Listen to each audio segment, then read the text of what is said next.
Hey guys, my battery's about to die, so hopefully I'll be able to get this video in.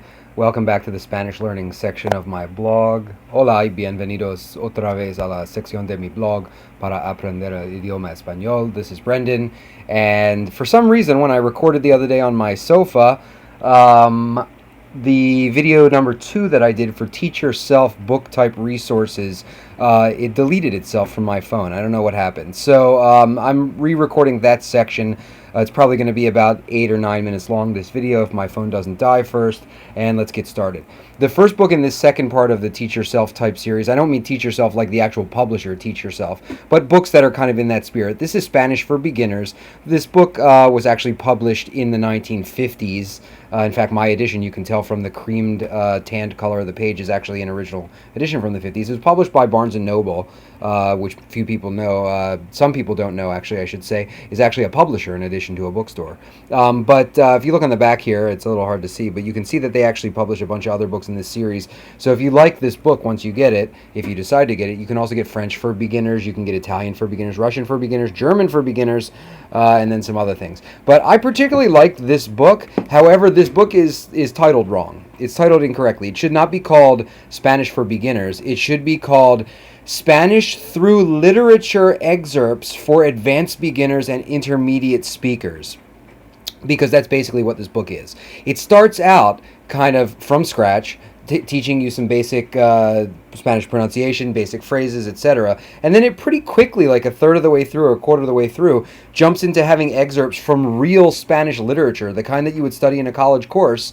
And it kind of has line by line translations underneath the text, and then for the rest of each chapter that has an excerpt from a famous piece of Spanish literature, the rest of the chapter has grammar points and vocabulary points that highlight the literature example. For example, perhaps it's talking about the preterite, or the preterite tense. Perhaps it's talking about imperfect, or it's talking about future, or it's talking about conditional, or it's talking about subjunctive, or whatever it is, and it uses examples from the literature. So this is a cool book, but it's definitely not for beginners, and it's for somebody who's already been studying Spanish probably for a year or something like that. I mean, I get the book, but it's not really worth my time to study. You can hear my cats hissing and stop that. My cats are hissing and fighting in the background here. This is my desk. They love to sit on my desk, so you might see one of them come and usurp this space right here as I'm narrating this video.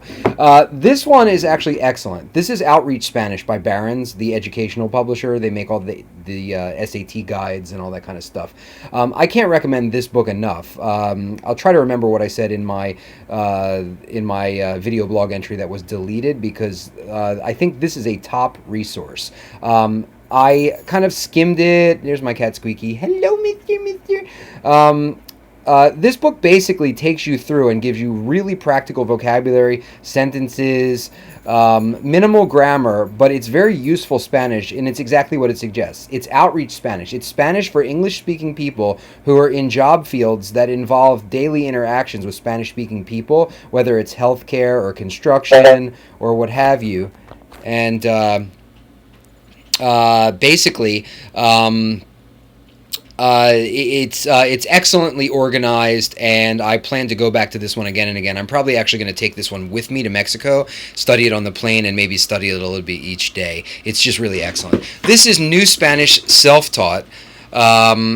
This is part of a series. They did new French self-taught, new German self-taught, new Italian self-taught, and new Russian self-taught. This is actually a reworking of a book that was apparently published in 1905 or 1910 called...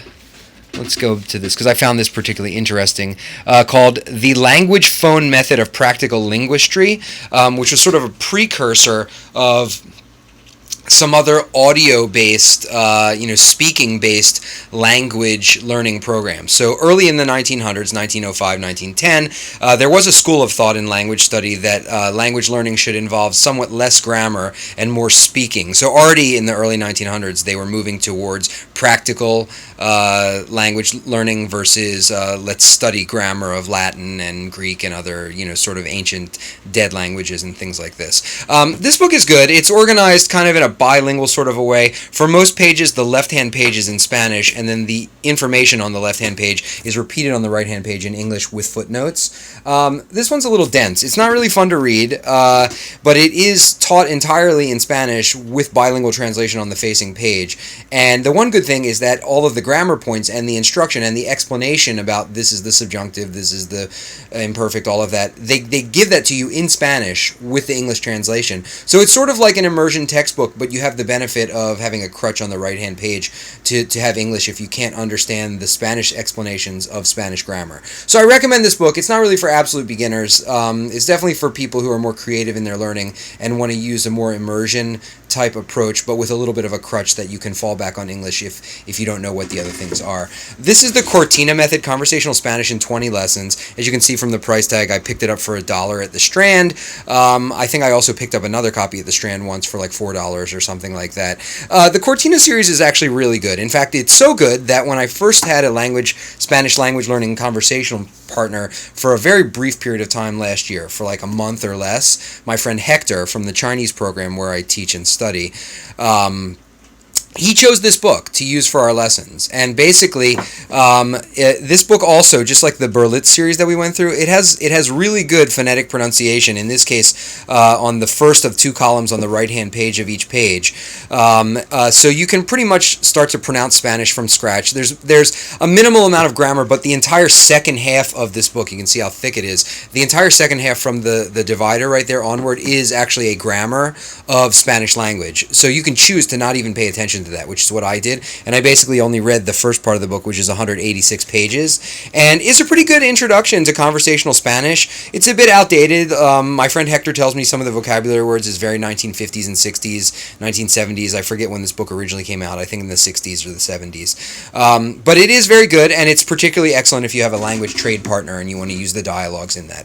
This is Just Listen and Learn Spanish from Passport Books. These are really great. This series, they have them for a bunch of different languages. It comes in a hard clamshell plastic case, in this case with 3 cassettes. Sometimes it comes with 3 CDs if you get the newer version, and if you have the really old version, you can get it with LPs.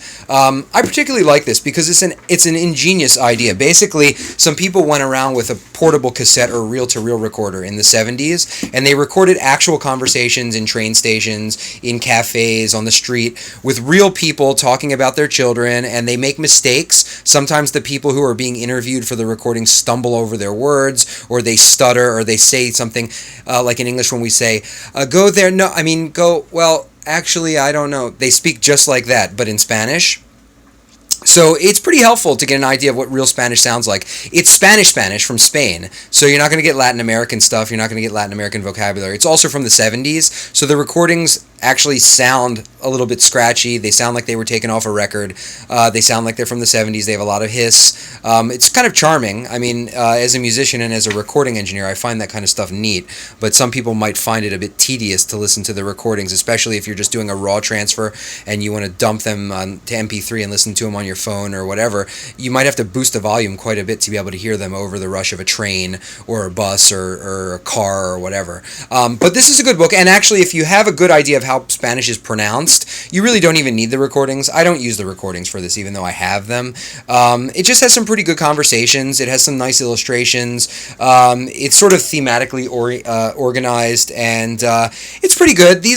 It's not so much good for a language trade. It's more good for reading on your own and kind of getting an idea of some conversational Spanish. Last but not least, in this particular second Teach Yourself type Spanish video, this is the previous edition of Spanish Made Simple. I understand that the publisher, which is Doubleday and Company, they put out a much newer, sort of expanded version that I think was entirely rewritten. If it's like my Italian Made Simple, it's nothing like the edition from the 70s, which is what this one is. And this edition actually is the same as the edition from the 40s or 50s, which was the first edition of this book, which I used to have in hardcover, and I got rid of it. But it's a pretty good book. It's a little, sort of dense. It's not particularly exciting to read. It's in magazine format, so it's 2 columns.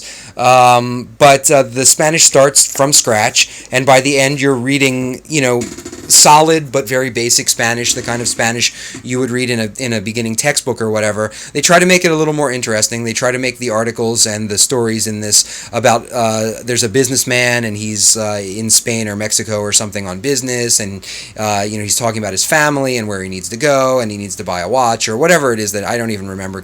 All these books run together for me, but it's a pretty good resource. I mean, I think I picked this up for 1 cent plus shipping on Amazon. I've also seen it at the Strand for $1 many times. I just didn't need duplicate copies, so I didn't get it. But I recommend this one.